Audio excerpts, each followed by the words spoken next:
여러분 안녕하십니까? 포항 MBC 뉴스입니다. 휴일인 오늘 동해안 지방은 선선하겠습니다. 다만 흐린 날씨 속에 가끔 빗방울이 떨어지는 곳이 있겠습니다. 조주경 기상캐스터입니다. 광복절 서쪽 지역 곳곳으로는 폭염주의보가 내려지기도 했는데 동해안에는 비가 내렸습니다. 연휴 마지막 날인 오늘도 가끔 빗방울이 떨어지는 곳이 있겠습니다. 경주의 한낮 기온은 27도 선에 머물면서 선선한 날씨가 예상됩니다. 흐린 날씨 속에 자외선 지수는 보통에서 높음 단계를 보이겠습니다. 이어서 자세한 오늘 날씨 보겠습니다. 아침 기온은 19도에서 22도로 출발하고 있습니다. 한낮 기온은 포항과 영덕, 울진이 26도, 경주 27도 선에 머물겠습니다. 울릉도와 독도는 밤부터 차츰 흐려지기 시작하겠습니다. 한낮 기온 울릉도 25도, 독도 26도 선에 머물겠습니다.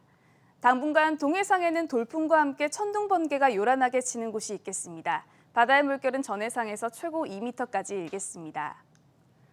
한 주간 비나 소나기 소식이 잦을 전망입니다. 일단 내일 새벽부터 아침 사이에 비가 내리는 곳이 있겠고요. 낮부터는 소강 상태에 접어들 전망입니다. 그리고 모레 새벽부터 다시 비가 내리기 시작하겠습니다. 날씨였습니다. 포항에서 코로나19 집단 감염이 속출해 연휴 이틀간 71명이 확진되면서 전체 확진자 수가 처음으로 1000명대를 기록했습니다. 피아노 학원 관련 확진자가 24명이나 발생했고, 포스코에서 공동 탈의실을 함께 사용한 2개 협력업체 직원들이 무더기로 확진됐습니다. 김영일 기자가 보도합니다. 포항시 북구에 위치한 한 피아노 학원에서 집단 감염이 발생했습니다. 학원 원장이 첫 확진 판정을 받은 뒤 학원생 13명과 강사 2명, 이들의 가족과 지인 8명까지 모두 24명이 확진됐습니다.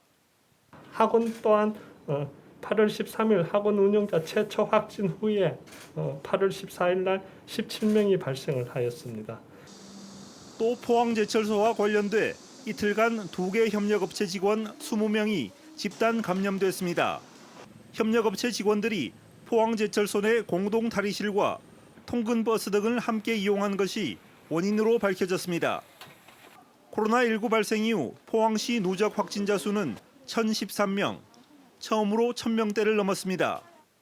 지난 한 주 확진자 수는 139명으로 8월 14일 역대 가장 많은 47명의 확진자가 발생했습니다. 지지난주 95명에서 이번 주 139명으로 많은 수의 증가 양상을 보이고 있습니다.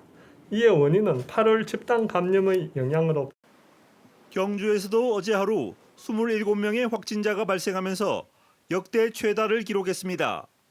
특히 경주시 강동면에 있는 한 철강업체에서 집단 감염으로 이틀 동안 22명이 확진됐습니다. 기숙생활 등 집단생활 특성 등을 감안해 어제 선제적으로 전 직원에 대한 검사를 실시하여 확진자를 발견하였고 엄격하게 자가격리 조치하여 실질적인 폐쇄 상황에 있습니다. 광복절 연휴를 지나면서 경북 동해안의 코로나19 확산세가 갈수록 심각한 양상으로 치닫고 있습니다. MBC 뉴스 김향일입니다. 포스코 임원들이 미공개 정보를 이용해 자사주를 매입했다는 의혹을 수사 중인 검찰이 지난 12일 서울 포스코 센터를 압수수색했습니다. 의혹과 관련된 회의 문건과 파일 등을 확보한 것으로 알려지면서 이번 수사에 관심이 모아지고 있습니다. 박성아 기자가 보도합니다. 서울중앙지방검찰청이 서울 포스코 센터 등을 압수수색했습니다. 최정우 회장을 비롯한 포스코 임원들에 대한 고발장이 접수된 지 5달 만입니다. 포스코 임원 64명은 자본시장법 위반 혐의를 받고 있습니다. 지난해 16만 4,500원까지 떨어졌던 포스코 주가는 자사주 매입 발표와 함께 8% 올랐고 1년여 만에 92%나 상승했습니다. 그런데 이 계획이 발표되기 한 달 전부터 전중선 부사장을 시작으로 최정우 회장을 비롯한 포스코 임원 64명은 포스코 주식 19,000여 주를 사들였습니다. 내부 정보를 이용한 임원들의 조직적인 배임 행위라는 의혹이 제기됐고 이거는 명백하게 상법상 배임입니다. 명백한 내부자 거래고 부당 이득이에요. 이거는 금감원에 수사를 요청하겠습니다. 당시 최정우 회장은 자발적인 매입이라고 해명했습니다. 우리 회사 임원들도 포스코 주식이 42% 급락하자 책임 경영의 의지를 보이고자 자발적으로 이렇게 매입한 걸로 알고 있고. 하지만 참여연대와 금속노조 등 시민단체는 임원들이 특정 시기에 유사한 수량을 매수한 건 호재성 정보를 사전에 알았기 때문이라고 반박하며 지난 3월 검찰에 고발했습니다. 먼저 공지가 되고 검토가 됐을 거 아닙니까, 내부적으로. 상당히 많은 의혹 중심에 있는 포스코 경영진들이 투자나 내부자 거래 등 명명백백하게. 검찰은 이번 압수수색을 통해 관련 내부 회의 문건과 파일 등을 확보한 것으로 알려졌습니다.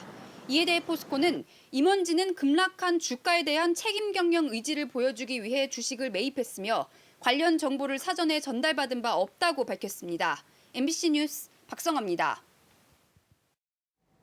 경상북도는 경제 활성화를 위해 기정 예산보다 7.3%, 8,217억 원 늘어난 12조 280억 원의 추경 예산안을 편성해 도의회에 제출했습니다. 경북형 민생 살리기 종합대책으로 카드 수수료 지원과 택시기사 긴급 생계 지원 등 1,349억 원을 추가 편성했습니다. 농립어업 예산에 35억 원, 노인, 여성, 장애인 등 취약계층 지원에는 495억 원을 편성했습니다.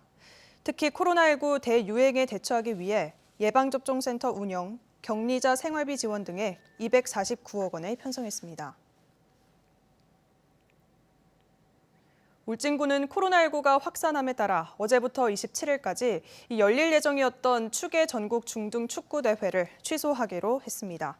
울진군은 대회 참가를 위해 준비하고 신청해준 선수단과 어려운 상황에 처한 숙박업소와 식당에 대해 안타깝다며 차기 대회 유치를 위해 대한축구협회와 긴밀히 협력하겠다고 밝혔습니다. 어제는 광복절이었습니다. 이 광복 이후 76년이 지났지만 기록이 존재하지 않거나 자료가 부족해 아직까지도 국가로부터 서훈을 받지 못한 독립운동가가 많은데요. 경상북도와 경북 독립운동기념관이 이 숨겨진 독립운동가를 찾기 위해 지난해부터 조사를 벌였고 올 상반기에만 58명의 독립운동가를 추가로 발굴했습니다. 김경철 기자입니다. 3.1운동에 바람이 불고 있던 1919년 3월 18일 봉화에서도 만세운동이 일어났습니다. 당시 봉화 내성 공립보통학교에서 촉탁교사로 근무하던 이육상 선생은 학생 15명과 함께 봉화 내성시장에서 대한독립 만세를 외쳤습니다. 전날 학교 기숙사에서 학생들과 함께 구한국 국기 50개와 대한국 독립의 성고문 50매를 직접 만들었습니다. 태극기를 들고 장터를 행진하던 이육상 선생과 학생들은 모두 일본 헌병에 체포됐습니다. 일제로부터 해방된 지 76년이 지난 지금 이들은 아직도 독립운동가로 인정받지 못하고 있습니다. 자료가 부족하거나 기록이 아예 남아있지 않기 때문입니다. 경상북도와 경북 독립운동기념관은 숨겨진 독립운동가를 찾기 위해 지난해부터 본격적인 조사를 시작했습니다. 일제 때 작성된 판결문과 수형 카드 기록, 독립운동 이후의 행적 등을 파악해 올 상반기에만 경북에서 독립운동가 58명을 발굴했고 30명에 대해서는 국가보훈처에 서훈을 신청했습니다. 이육상 선생과 함께 만세를 외친 학생 6명도 이번 포상 신청 대상에 포함됐습니다. 기념관은 앞으로도 경북의 독립운동가를 찾아내어 그분들의 나라 사랑과 희생 정신에 보답하고자 최선의 노력을 다하겠습니다. 그럼으로써 자라나는 세대들이 이분들의 숭고한 애국 정신을 잊지 않을 것입니다. 경북은 일제 강점기 때 독립운동이 가장 활발했던 곳으로 지금까지 2,340명이 독립유공자로 인정돼 전국에서 가장 많습니다. 지난해에도 경북에서 81명의 독립운동가가 새롭게 발굴됐고 이중 의병 활동에 참여했던 영양 출신의 이성우, 김업희 선생 등 5명이 독립유공자로 선정됐습니다. MBC 뉴스 김경철입니다. 광복 76주년을 기념하는 나라사랑 태극기 한복 패션쇼가 어제 울릉도 선착장에서 열렸습니다. 독도가 보이는 울릉도에서 열린 패션쇼는 우리 민족의 얼과 자부심인 태극기와 한복의 아름다움을 선보이며 광복 76주년의 의미를 되새겼습니다. 어제 패션쇼에는 시니어 모델들이 무대에 올라 코로나19 극복 의지도 전했습니다. 지난 6월 대구 경북 지역의 생산과 소비, 투자 등 대부분의 경제 지표가 상승했습니다. 한국은행 대구 경북 본부에 따르면 올해 6월 대구 경북 제조업 생산은 자동차 부품과 기계 장비 등이 호조를 보이면서 지난해 6월보다 14% 증가했습니다. 대형 소매점 판매는 3.7%, 설비 투자의 지표인 기계류 수입은 18.9%, 건설 투자 지표인 건축 착공 면적도 25% 늘었습니다. 수출은 전기전자와 수송 장비, 화학 공업 제품 등이 늘면서 27.6% 상승했고 수입도 중간재 등을 중심으로 77.2% 늘었습니다. 경북 소방본부는 지난해 태풍 마이삭과 하이성 관련 119 신고 건수는 총 9,012건으로 긴급 신고가 24%인 반면 비긴급 신고는 76%를 차지했다고 밝혔습니다. 긴급 신고는 하천 범람으로 인한 고립, 빗길 교통사고, 산사태로 인한 가옥 붕괴, 낙뢰로 인한 화재 등이며 비긴급 신고는 하수구 역류, 정전, 기상정보 문의 등입니다. 특히 태풍 내습 시 3시간 평균 119 신고 건수는 평상시에 비해 5배에서 6배나 많이 폭주해 긴급하지 않은 단순 문의는 긴급 상황 대응에 차질을 줄 수 있다며 주의를 당부했습니다. 지난달 문경에서 산책을 하던 모녀가 대형 사냥개에 물려 크게 다치면서 개 주인이 경찰에 구속됐습니다. 맹견 사고에 대한 법원의 판결이 더 엄격해지고 있습니다. 권윤수 기자가 보도합니다. 문경의 한 마을 산책로에서 사냥개 6마리가 산책하던 모녀를 공격한 건 지난달 25일. 개에 물린 60대 어머니와 40대 딸은 머리와 목 등을 크게 다쳤습니다. 개 주인 66살 A씨는 목줄과 입마개 같은 안전장치를 하지 않고 개를 풀어놓은 혐의로 경찰에 구속됐습니다. 수사기관이 맹견 관리 소홀의 책임을 크게 물었고 법원도 받아들인 겁니다. 맹견 사고에 대한 사법기관의 판단도 엄격해지고 있습니다. 맹견을 피하려다 불법 주차된 차에 부딪혀 다쳤다면 개 주인과 차 주인에게 100% 책임이 있다는 판결이 최근 나왔습니다. 50살 B씨는 자전거를 타고 귀가하던 중 목줄이 풀려있는 개를 피하려다 갓길에 불법 주차된 트럭에 부딪혀 전치 5주의 상처를 입은 뒤 손가락 장애가 생겼습니다.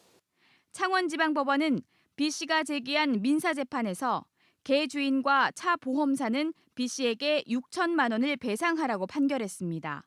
직접적인 신체 손상이 아니더라도 공포심을 느껴서 도망가거나 놀라서 넘어지는 과정에서의 상해, 정신적 손해 등에 대해서 견주의 손해배상 책임이 넓게 인정되는 추세이며 2019년 6월엔 8살 어린이가 목줄을 한 채 달려드는 개를 보고 놀라 넘어져 전치 4주의 상처를 입는 일도 있었습니다. 법원은 개 주인에게 치료비 260만 원과 정신적 손해배상 300만 원을 내라고 판결했습니다. 법원은 어린이가 충분히 피할 수 있다고 개 주인이 주장했지만 방어를 못했더라도 어린이 과실로 보기 어렵다고 판시했습니다. 국민 10명 중 3명이 반려동물을 키우는 시대. 매년 전국에서 2,000건 넘는 개물림 사고가 일어납니다. 입마개 착용 대상 견종을 늘리고 맹견 주인의 교육을 의무화하는 법안 마련 등 근본적인 대책 마련이 필요합니다. MBC 뉴스 권윤수입니다. 경상북도 콘텐츠진흥원은 25일까지 2021 경북 투어마스터 체험 관광 콘텐츠 공모전을 개최합니다. 선정된 20개 콘텐츠에 대해서는 인증 현판과 리플릿 제작, 홍보 브로셔 제작, 홍보 영상 제작 지원 등의 혜택이 주어집니다. 경북 투어마스터는 경북 대표 체험 관광 브랜드 상품을 발굴 지원하는 사업으로 2019년부터 총 60개의 콘텐츠를 발굴해 육성하고 있습니다. 아프리카 돼지열병이 발생해 사육돼지 일부가 처분됐지만 돼지고기 수급에는 큰 영향이 없을 것으로 보입니다. 농림축산식품부는 이번에 예방적으로 처분된 돼지는 2,300여 마리로 전체 사육 마리수의 0.02%에 불과하고 올해 돼지고기 공급은 지난해와 함께 최근 5년간 가장 많은 수준이라고 밝혔습니다. 다만 코로나 사태 장기화로 가정식 수요가 늘어 돼지고기 1kg당 도매 가격은 5월 4,991원에서 6월 5,204원, 7월 5,138원으로 오름세를 이어가고 있습니다. 코로나19 장기화로 어려움을 겪는 지역 청년 예술가를 지원하는 청춘 마이크 사업에 참여자를 모집합니다. 문화체육관광부가 주최하고 지역문화진흥원과 인디0532 공동 주관하는 청춘 마이크는 예술가에게 성장의 발판을 제공하고 시민에겐 문화 향유 기회를 주는 사업입니다.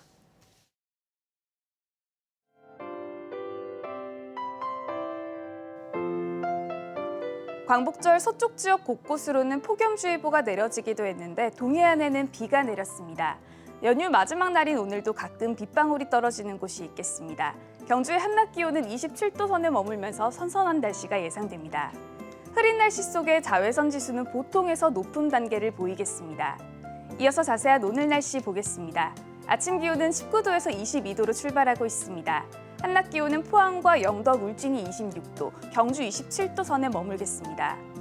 울릉도와 독도는 밤부터 차츰 흐려지기 시작하겠습니다. 한낮 기온 울릉도 25도, 독도 26도 선에 머물겠습니다. 당분간 동해상에는 돌풍과 함께 천둥 번개가 요란하게 치는 곳이 있겠습니다. 바다의 물결은 전해상에서 최고 2m까지 일겠습니다.